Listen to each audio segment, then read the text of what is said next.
If you don't like slow traffic but still want to arrive safely, then care about V2X. If you don't like surprise hazards but still love road trips, then V2X should be your co-pilot. If you don't like accidents but still drive, then V2X has your back. Traffic surprises.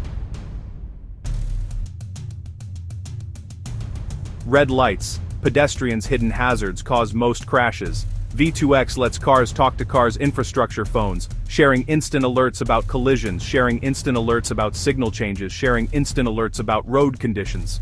That means earlier warnings, smarter braking, smoother traffic flow. Cities get safer intersections, emergency vehicles, clear paths, faster drivers get split-second heads-up that could save lives. The tech isn't sci-fi.